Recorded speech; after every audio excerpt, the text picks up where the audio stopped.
Hello everyone, स्वागत है आप सभी को आपका अपना YouTube channel Azhar study campus YouTube channel पर। तो दोस्तों, सेट 4 का हम लोग इंग्लिश लैंग्वेज पर चर्चा करेंगे। तो चलिए बिना देरी किए क्लास शुरू करते हैं। सवाल आपको दिख रहा है, सवाल का दिया डायरेक्शन दिया हुआ है 21 से 23 सवाल के लिए। पूछा हमसे मिसस्पेल्ड वर्ड बताना है, यानी कि रॉन्ग वर्ड आपको बताना है। देखिए यहाँ पर दिया हुआ है 21 नंबर सवाल में दिया हुआ है फैटल, पहला ऑप्शन आपका दिया है फैटल। ये फैटल आपका सही दिया हुआ है, ठीक ना। फैटल आपका क्या दिया, राइट दिया। फैटल का मतलब होता है आपका क्या, घातक होता है। फैटल का मतलब घातक होता है। और देखिए टैकल दिया, टैकल आपका गलत दिया हुआ है, गलत दिया, गलत ही पूछा, इसलिए ऑप्शन नंबर बी आपका राइट आंसर हो जाएगा। टैकल का स्पेलिंग होता है आपका TACKLE। टैकल मतलब कोई चीज़ को टैकल करना, यानी कि किसी चीज़ को काबू में करना या सामना करना। काबू में करना या सामना करना होता है टैकल का मतलब, ठीक ना। काबू में करना या सामना करना होता है टैकल का मतलब। मेटल मतलब आप जानते हैं कि धातु होता है, ठीक है, ये नहीं होगा। ब्रूटल मतलब आप जानते हैं कि बर्बर होता है, ये भी नहीं होगा। फैटल मतलब घातक, ये भी नहीं होगा। आपका गलत जो दिया टैकल, टैकल का स्पेलिंग TACKLE होता है, TACKLE होता है, TACKLE टैकल होता है। चलिए अगला सवाल देखते हैं, इसे थोड़ा हम इरेज कर लेते हैं। सवाल अगला आपको दिख रहा है 22 नंबर सवाल है। 22 नंबर सवाल में दिया कि फ्राइट, तो फ्राइट जो है ये भी आपका राइट दिया हुआ है, ये भी राइट दिया, इसलिए ये आंसर नहीं होगा। देखिए यहाँ पर फ्रेंड आपको दिख रहा है कि ये गलत दिया हुआ है, इसलिए ऑप्शन नंबर बी आपका राइट आंसर हो जाएगा। फ्रेंड का स्पेलिंग होता है FRIEND, इसमें दिया FRE, आई के जगह पर ई दे दिया है, ई के जगह पर आई दे दिया, यानी कि फ्रेंड आपका गलत दिया, यही आपका राइट आंसर हो जाएगा। अगला 23 नंबर सवाल आपको दिख रहा है। 23 नंबर सवाल में दिया हुआ है क्यूरियस दिए हुआ है। क्यूरियस आपका बिल्कुल सही लिखा हुआ है, इसीलिए आपका आंसर नहीं होगा। क्यूरियस का मतलब ही होता है आपका उत्सुक होता है। और देखिए असिस्टेंस आपका गलत दिया हुआ है, इसलिए असिस्टेंस आपका राइट आंसर हो जाएगा। असिस्टेंस का स्पेलिंग हो जाएगा ASSIANCE होता है, TANCE। यहाँ पर TENCE दिया हुआ, इसलिए गलत है। असिस्टेंस ही गलत है, इसलिए ऑप्शन नंबर बी आपका राइट आंसर हो जाएगा। असिस्टेंस का मतलब होता है मदद, जैसे असिस्टेंट होता है ना, किसी बड़े लोगों का असिस्टेंट होता है, मदद करने वाला, हेल्पर होता है, उसी तरह असिस्टेंट वर्ड से ये असिस्टेंस बना, यानी मदद होता है, ठीक ना। पार्टिसिपेंट आपका बिल्कुल सही दिया, ये नहीं होगा। एक्सचेंज्ड भी बिल्कुल सही दिया, ये भी नहीं। एक्सचेंज्ड मतलब हो जाएगा परिवर्तित। पार्टिसिपेंट मतलब जो पार्टिसिपेंट करने वाला, भाग लेने वाला, हिस्सा लेने वाला होता है, वो होता है। चलिए बिना देरी के आज का अगला सवाल देखते हैं। देखिए डायरेक्शन दिया हुआ आपको 24 से 28 नंबर सवाल के लिए, जो कि आपको यहाँ पर दिख रहा है 24 से 28 नंबर सवाल। तो चलिए इसमें हम लोग देखते हैं क्या हमसे पूछा गया है। यहाँ पर आपको क्या करना है, एप्रोप्रिएट वर्ड आपको बताना है, ठीक है ना। एप्रोप्रिएट वर्ड देना है, फिल इन द ब्लैंक्स वाले सवाल है, ठीक है। पहला सवाल आपको दिख रहा है 24 नंबर सवाल दिया हुआ है। सवाल है mother's back was too dash to work any longer so she lay down to rest. देखिए इससे सवाल का भावार्थ आप बिल्कुल मीनिंग स्पष्ट निकाल सकते हैं कि देखिए mother's back was too dash to work any longer, यानी कि लंबे समय तक तो कोई काम अगर किया जाता है तो बैक जो होता है क्या है, बैक बहुत ज़्यादा पीठ जो थोड़ा दर्द करने लगेगा, क्योंकि आगे जो लिखा है सो she lay down to rest, rest करने के लिए वो लेट जाती है, लेट जाती है। अगर कोई मतलब माँ जो है, माँ अगर लंबे समय तक काम की, इसके कारण वो रेस्ट करने के लिए वो लेट गई, इसका मतलब क्या होगा कि उसका मदर्स का बैक जो पीठ है जो है वो क्या होगा, वो दर्द देगा। दर्द काम करने से, लंबे समय तक काम करने से पीठ में दर्द होने लगता है। ये आपका पूरी भावार्थ निकालना है इस सेंटेंस का। इसीलिए देखिए यहाँ पर ऑप्शन जो दिए हुआ है शोर दिए हुआ है, शोर का मतलब ही होता है आपका क्या, देखिए शोर का मतलब ही आपका होता है कि अगर टच करते हैं किसी भी शरीर के हिस्से पर तो वो दर्द देता हो, इसीलिए शोर ही ऑप्शन नंबर ए ही आपका राइट आंसर हो जाएगा। मदर्स बैक वाज टू शोर, यानी कि बहुत ही ज्यादा मतलब दर्द दे रहा है, पीठ दर्द कर रहा है।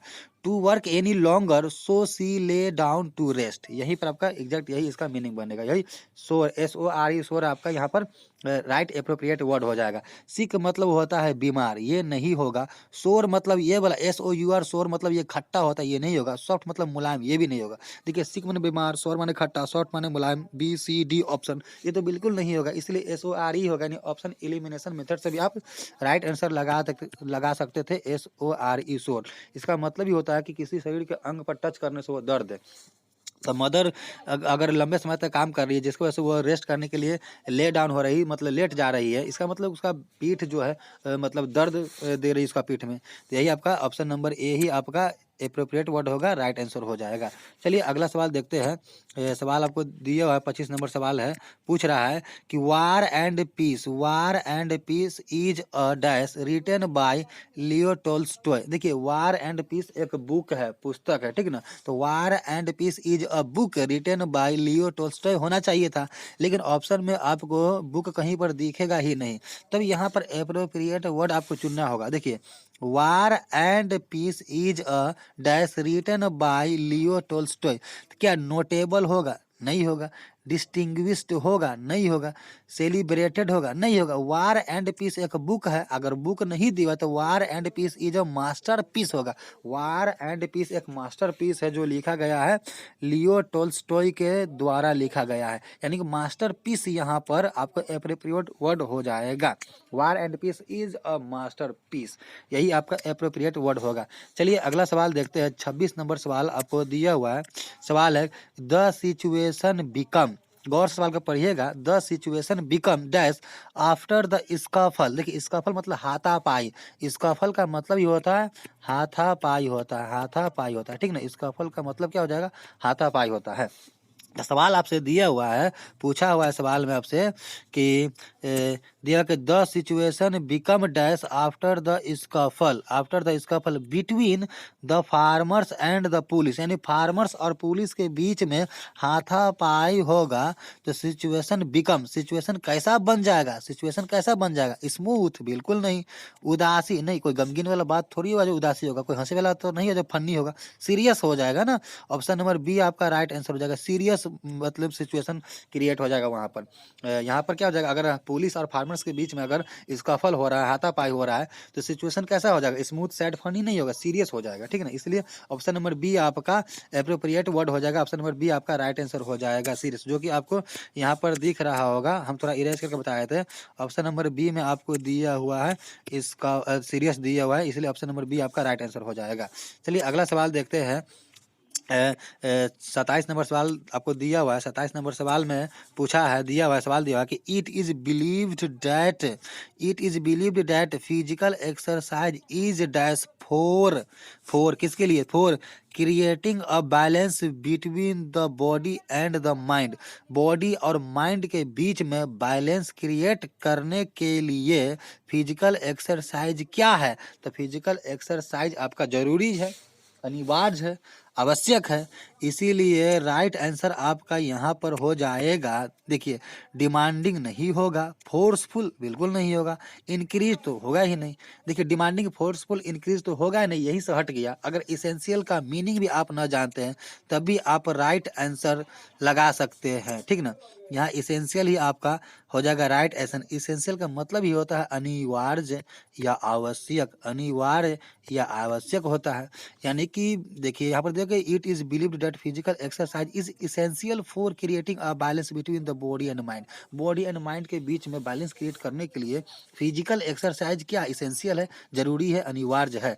इसीलिए इसेंशियल यानी कि ऑप्शन नंबर बी आपका राइट आंसर हो जाएगा। ऑप्शन नंबर बी आपका राइट आंसर हो जाएगा, इसेंशियल। चलिए बिना देरी किए हुए नेक्स्ट सवाल देखते हैं।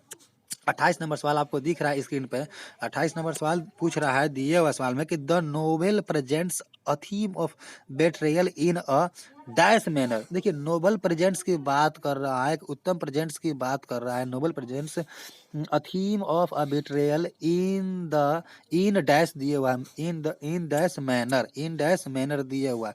मतलब क्या हो जाएगा? स्किलफुल आपका एप्रोप्रिएट वर्ड हो जाएगा। ऑप्शन नंबर ए आपका राइट आंसर हो जाएगा। देखिए टेबलफुल और हार्मफुल ये तो होगा नहीं बिल्कुल, या तो फ्रूटफुल या स्कूलफुल में आप फंसेंगे। लेकिन यहाँ पर बेस्ट एप्रोप्रिएट वर्ड आपको बताना है।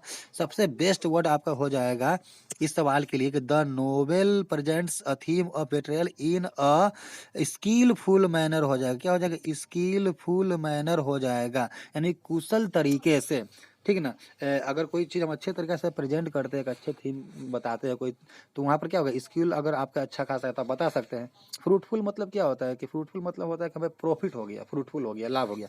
तो यहाँ पर भी आप फ्रूटफुल को भी इलिमिनेट कर सकते हैं। टेबल तो पहले ही हो गया, टेबल फुल, हार्मफुल तो पहले ही इलिमिनेट हो गया। यानी कि ऑप्शन इलिमिनेशन मेथड से भी आप कई आंसर लगा सकते हैं। इसीलिए ऑप्शन नंबर ए आपका स्किलफुल ही सबसे बेस्ट एप्रोप्रिएट वर्ड होगा। ऑप्शन नंबर ए ही आपका राइट होगा। चलिए बिना देरी किए आज का अगला सवाल देखते हैं। देखिए सवाल दिया हुआ है, थोड़ा सा हम इसे बड़ा कर लेते हैं सवाल आपको, ताकि क्लियर दिखे। देखिए सवाल यहाँ पर आपको दिया हुआ है, डायरेक्शन दिया हुआ है कि 29 से 31 नंबर सवाल के लिए 29 नंबर सवाल दिया हुआ है कि acquiring a job is a cake walk for a student who has good academic performance coupled with good attitude. ठीक है, यहाँ पर केक वॉक का आपको मीनिंग बताना है। देखिए अ केक वॉक का मतलब ही होता है an easy work, an easy achievement होता है, ठीक ना, एन इजी वर्क होता है। यानी ऑप्शन नंबर ए तो आपका बिल्कुल नहीं होगा, बी भी नहीं होगा, सी में दिया हुआ एन इजी अचीवमेंट, यानी ऑप्शन नंबर सी ही आपका राइट आंसर हो जाएगा। चलिए अगला सवाल देखते हैं, थोड़ा इसे हम ऊपर कर लेते हैं अगला सवाल आपको, ताकि क्लियर दिख जाए। यहाँ पर अगला सवाल दिया हुआ है, इसे थोड़ा सा हम इरेज कर लेते हैं जो यहाँ पर लिखा हुआ है। देखिए सवाल 30 नंबर सवाल दिया हुआ है, to get admission in present day educational institutions all children should be born with a silver spoon in the mouth, silver spoon in the mouth, क्या बोला, be born with a silver spoon in the mouth. यानी कि आप इसका मतलब निकाल सकते हैं इजीली, यहाँ से भी आप निकाल सकते हैं। देखिए सवाल में बोला अगर न भी आता है तब भी आप मीनिंग इसका निकाल सकते हैं। सवाल बोला है to get admission in present day educational institutions, यानी आजकल एजुकेशनल इंस्टीट्यूशंस में अगर एडमिशन लेना चाहते हैं तो all children should be born, सभी बच्चों को बॉर्न होना होगा, जन्म लेना होगा, with a silver spoon in the mouth, मुंह में चांदी का चम्मच लेकर, मतलब कि पैसे वाले घराना में आपको जन्म लेना होगा, ये होता है। B born with a silver spoon in the mouth का मतलब ये होता है कि अमीर घराने में जन्म लेना, इसीलिए ऑप्शन नंबर ए आपका नहीं होगा, बी भी आपका नहीं होगा। सी में दिया be born in a rich family, be born in a rich family, यानी ऑप्शन नंबर सी आपका राइट आंसर हो जाएगा। तो चलिए अगला सवाल देखते हैं, इसे हम थोड़ा इरेज कर लेते हैं और अगला सवाल ऊपर कर लेते हैं ताकि इजीली आपको दिख सके। देखिए यहाँ पर नेक्स्ट नंबर सवाल दिख रहा है, 31 नंबर सवाल दिए हुआ है कि children complain about their parents gifts. देखिए आप सवालों को सही से पढ़िएगा तो आपको इजीली इसका आंसर दिख जाएगा, ठीक ना। तो बोला है कि children complain about their parents gifts, यानी कि पेरेंट्स के गिफ्ट्स के क्या किया, चिल्ड्रेन बच्चों ने कंप्लेन किया, ठीक है ना, कंप्लेन करता है। आगे सवाल में लिखा हुआ, थोड़ा इरेज कर लेते हैं, आगे सवाल में लिखा हुआ है कि दी शुड लर्न, यानी कि उससे क्या होना चाहिए, सीखना चाहिए, सीख लेना चाहिए कि they should learn not to look a gift horse in the mouth, not to look a gift horse in the mouth, मतलब कि अगर बच्चे माता पिता के गिफ्ट्स पर कंप्लेन करते हैं तो बच्चों को ये सीख लेना चाहिए कि not to look a gift in the mouth. कहने का मतलब ये हुआ कि गिफ्ट गिफ्ट होता है, गिफ्ट कोई छोटा या बड़ा नहीं होता है, इस पर कंप्लेन नहीं करना चाहिए। गिफ्ट गिफ्ट होता है, उसे गिफ्ट के नज़रिए से देखना चाहिए, वो छोटा या बड़ा नहीं होता है, इसमें फॉल्ट नहीं निकालना चाहिए, ये इसका एग्जैक्ट मीनिंग आप निकाल सकते हैं। इसीलिए यहाँ पर ऑप्शन नंबर ए ही आपका राइट आंसर हो जाएगा, not to find fault with the gifts received, not to find fault with the gift received, यानी कि फॉल्ट गिफ्ट में जो भी गिफ्ट गिफ्ट होता है छोटा बड़ा नहीं होता, इसमें फॉल्ट नहीं हमें फाइंड करना चाहिए। या एक कहावत है, आप इस सवाल के लिए, इस फ्रेज इडियम फ्रेज के लिए आप एक कहावत भी इस तरह से कह सकते हैं कि मंगनी के बैल का दांत नहीं देखा जाता, ठीक ना। इसका अर्थ ही हो जाएगा आपका कि मंगनी के बैल का दांत नहीं देखा जाता है, ठीक ना। तो चलिए अगला सवाल देखते हैं। सवाल आपको दिख रहा है, सवाल दिया हुआ है 32 से 34 के लिए दिया हुआ सवाल, जो कि आपको दिख रहा है 32 से 34 नंबर। चलिए इसे थोड़ा हम इरेज कर लेते हैं। हमसे पूछा गया है क्या है, बेस्ट एक्सप्रेसेज मीनिंग वर्ड पूछा है, यानी कि आपको बताना है, सिनोनिम्स बताना है, पर्यायवाची बताना है। पहला नंबर सवाल दिख रहा है 32 नंबर, सीटेडॉल, सीटेडॉल दिया, ठीक ना। सीटेडॉल का आपका मीनिंग ही होता है गढ़, गढ़ होता है। सीटेडॉल का मीनिंग क्या होता है, गढ़ होता है, गढ़, या आप इसे एज ए किला के रूप में भी यूज कर सकते हैं, गढ़ या किला के रूप में भी यूज कर सकते हैं, किला के रूप में भी। इसका मीनिंग यदि बेस्ट एक्सप्रेस यानी कि सिनोनिम्स बताना है, यानी मेंशन नहीं होगा, मेंशन या पैलेस नहीं। देखिए पैलेस या मेंशन मतलब महल होता है, ठीक है ना, तो पैलेस या मेंशन आपका नहीं होगा, क्योंकि इसका मतलब क्या होता है, हवेली होता है, महल होता है, ठीक है, नहीं होगा। मेट्रोपोलिस, देखिए मेट्रोपोलिस भी नहीं होगा, क्योंकि मेट्रोपोलिस मतलब होता है कि एक व्यस्त शहर या बड़ा शहर कह सकते हैं। मेट्रोपोलिस का मतलब व्यस्त शहर आप कह सकते हैं, व्यस्त शहर होता है मेट्रोपोलिस। आप लोग मेट्रोपोलिस अक्सर सुने होंगे, तो ये भी नहीं होगा। देखिए सिटाडोल, सिटाडोल का मतलब ये होता है गढ़ या किला के रूप में आप यूज कर सकते हैं, यानी कि फोर्ट आप सुनेंगे, रेड फोर्ट, दिल्ली का लाल किला, यानी ऑप्शन नंबर बी आपका राइट आंसर हो जाएगा फोर्ट्रेस। फोर्ट्रेस ही ऑप्शन नंबर बी आपका राइट आंसर हो जाएगा। चलिए इसे हम थोड़ा इरेज कर लेते हैं और अगला सवाल देखते हैं। 33 नंबर सवाल आपको यहाँ पर दिख रहा है। 33 नंबर सवाल दिया हुआ है आपका बेनीवोलेंट दिया हुआ है, ठीक ना। 33 नंबर सवाल दिया है बेनीवोलेंट। बेनीवोलेंट का मतलब होता है परोपकारी होता है, ठीक है ना। बेनीवोलेंट का मतलब क्या होता है बता देता आपको, परोपकारी होता है। बेनीवोलेंट का मतलब ही होता है आपका परोपकारी, और इसका बताना है क्या, सिनोनिम्स बताना। तो परोपकारी मतलब क्या हो जाएगा, चैरिटेबल हो जाएगा। ऑप्शन नंबर बी आपका राइट आंसर हो जाएगा, ठीक ना। हेल्पफुल नहीं होगा, फ्रेंडली नहीं होगा, एफेक्शनेट नहीं होगा। देखिए बेनीवोलेंट का मतलब है परोपकार, यानी चैरिटेबल ही आपका राइट आंसर। चैरिटेबल मतलब क्या होता है, जो दान ऊन देता है, तो वो भी परोपकारी ही हुआ।